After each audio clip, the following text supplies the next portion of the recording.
Hey y'all, welcome back to my Southern Kitchen. I know it's been a while since I've done any blogging, but been super busy. My little brother and his wife just had a baby, so that's been super exciting. Today we are going to make potato soup. So I've done a lot of pre-prepping, so this is going to be super easy for y'all. This recipe is actually inspired by a recipe in my favorite cookbook.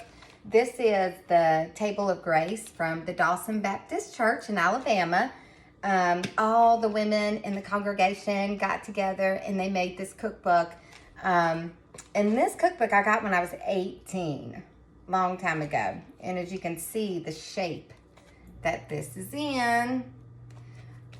So the original recipe, I don't even think I used half of the ingredients in this recipe. I love to take a recipe and make it my own. I collect cookbooks. So this I got when I'm 18. I perfected my recipe probably 2 years into having this book. So I've been making this potato soup now 12, 15 years. We'll stop there. I've been making this recipe for a long time, over 10 years. We'll just say that. So really easy. My recipe is anyway. So I've started with a cup and a half of milk and a cup and a half of water and 2 cups of chicken broth.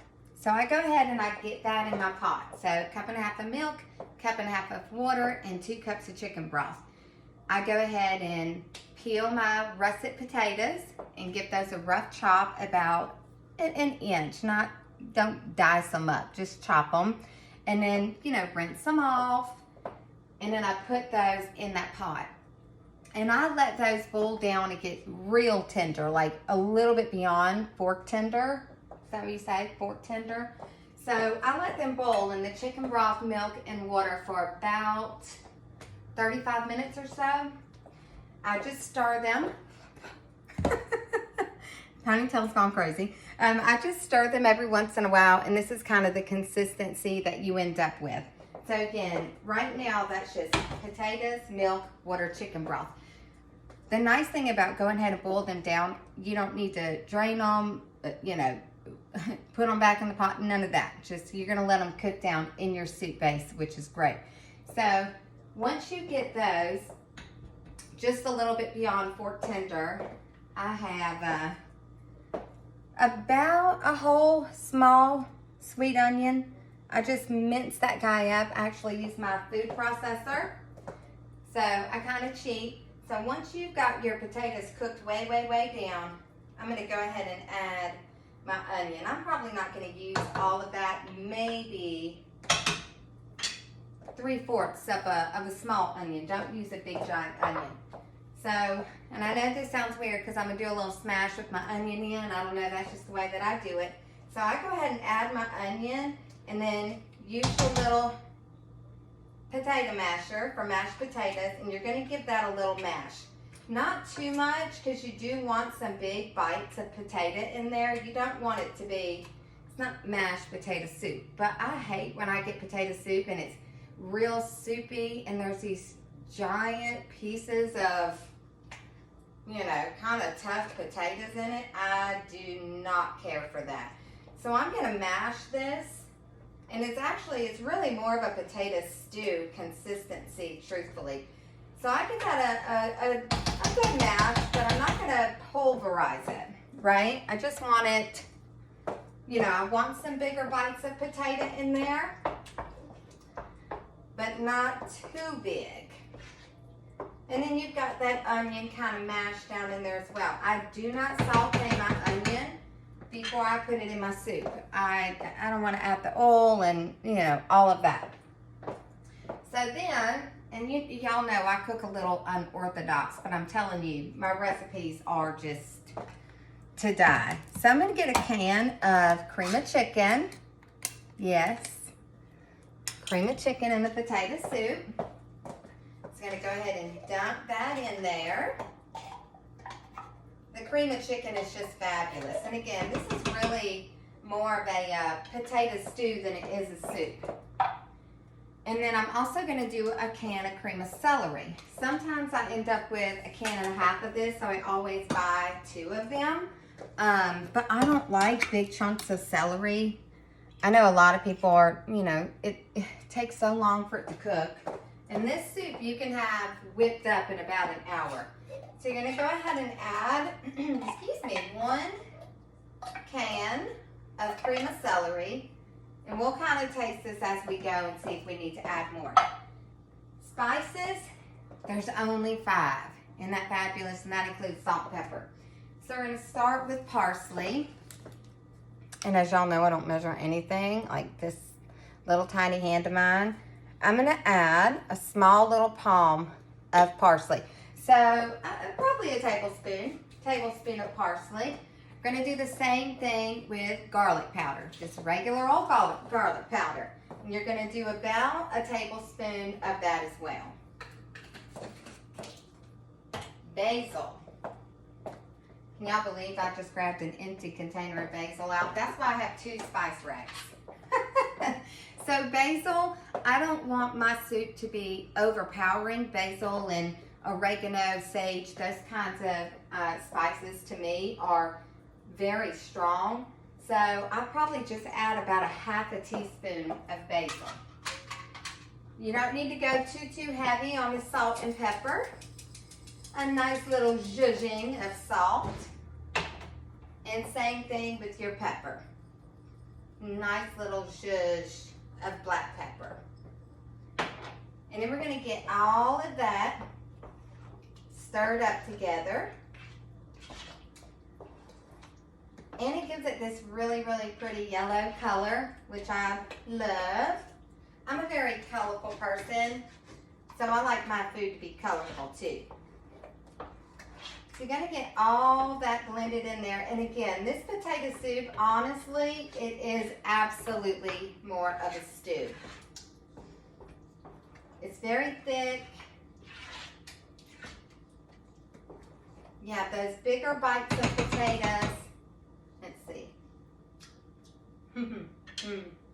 It's already almost done, y'all. Can you believe it? I think, yeah, no, the longest part of this recipe is boiling down your potatoes. But doing it in your chicken broth, your milk, and your water, you don't have to cook your potatoes, drain them, then add all of that. And when you cook the potatoes inside of that chicken broth and that milk, it gives them just a spectacular flavor.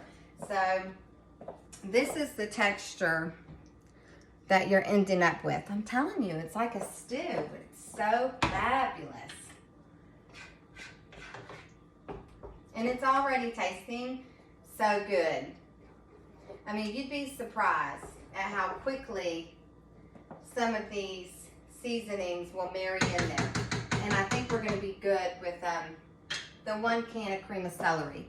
So again, you're starting 1.5 cups of milk, 1.5 cups of water, and 2 cups of chicken broth. Put that in your pot. Peel your potatoes, chop your potatoes about an inch, about that big right there.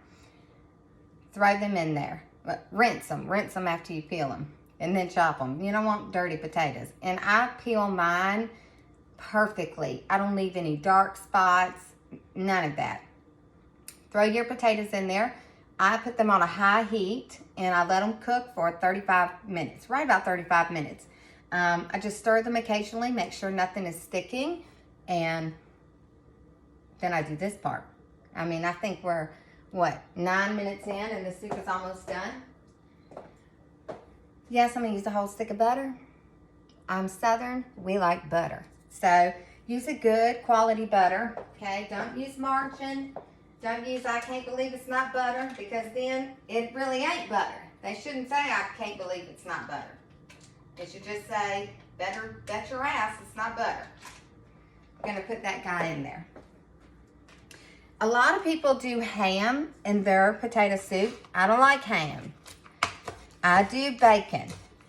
So, I'm a little bit erotic in the kitchen. Neurotic. I'm a little bit neurotic in the kitchen. So, I do a pretty exact amount of everything.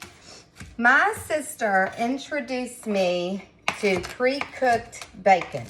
I know, that sounds frightening, but it ain't. It's so nummy, and you just put it in the microwave for about a minute, and you get this fabulous, yummy, crunchy bacon. So I take 15 pieces of bacon. Again, yes, it's an exact amount. So I take 15 pieces of that pre-cooked bacon. Buy the black label, don't buy the cheap stuff. $1.50 more. Get the good stuff. I take 15 slices of that bacon and I microwave it. I like mine a little crunchy.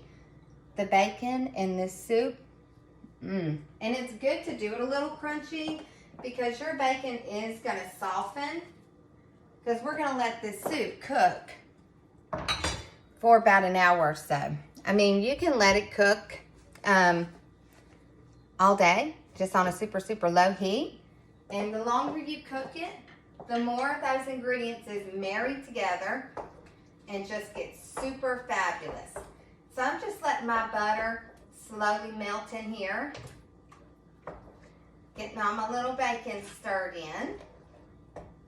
And if you can believe it, this soup is done. Other than letting it marry together, it's done.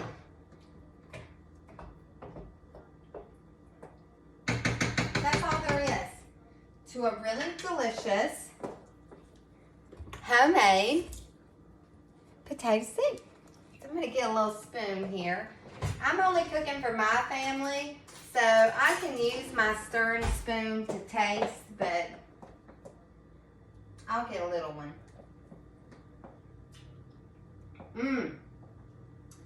That is fabulous. It doesn't need anything else. It's done. So we're at 12 minutes, minus the time that it took to cook these potatoes. And I'm telling you, you don't have to put, it's not all soupy and you got to put a bunch of stuff in it to get it thickened up. You don't have to do any of that. It's ready to go. Put it in a little bowl. You can eat it with a little nice little sliced baguette or something if you want. I like mine just straight the way that it is. My butter's still melting in here. The longer this marries, the more of these ingredients are going to come together. And again, you're using about I didn't tell you how many potatoes to use. 10. 10 medium size. You can throw in a couple large, a couple little ones. 10 russet potatoes. Peel them. I throw mine in a bowl of water. I let them just kind of rinse off. Chop them. And you're going to throw them in your pot. 1.5 cups of milk, 1.5 water, 2 cups of chicken broth. Let them cook down. Once they've cooked down, you're going to give them a little mash. Can of cream of chicken, cream of celery. If you want to throw some carrots in here, you can. My mama likes to put carrots in her potato soup. I'm allergic to a vitamin that's found in manners, avocado, kiwi, mango, and carrots. So I have to be really careful with carrots. I can have a little bit of carrots, but if I eat too much, my whole face puffs up and I look like one of those freak mongers from the hills have eyes. Not cute. So I don't put carrots in mine. Make sure you throw in a stick of good quality butter. Just one stick. Don't go cuckoo for Cocoa Puffs with it. And then again, a tablespoon of parsley, tablespoon of garlic, maybe a half a teaspoon of basil. You can add a little bit more, salt and pepper, and you're done. Voila, that's it. Put it in a pretty little bowl, and if you want to put sour cream and stuff like that, I guess you can. I never have wanted to put that on my potato soup. It really doesn't need it, and it's so delicious. It's very affordable to make. Perfect for a cool fall day or a freezing cold winter day. We're in Idaho, and I'm very disappointed. We're getting like no snow this year, hardly at all. But it's cold out, so this would be a lovely little dinner. My kitchen is not a mess. Cook everything in this little pot here. Oh, don't forget, your onion. I'm all over the place today. So yes, you're gonna chop up a use a whole small onion, a sweet onion. I don't quite use the whole thing. Again, that's kind of up to you. If you want to use a yellow onion, don't use a red onion in this soup. Sweet onion is the best. And I'll tell you, I hate chopping onions. My mother-in-law showed me a trick. Cut it into 4, throw it in the food processor. 45 seconds, your onion is chopped. It's fabulous. So that is it, y'all. We're done. 15 minutes and you've got fabulous homemade potato soup. So thanks for joining me. See y'all again soon. Okay, bye y'all.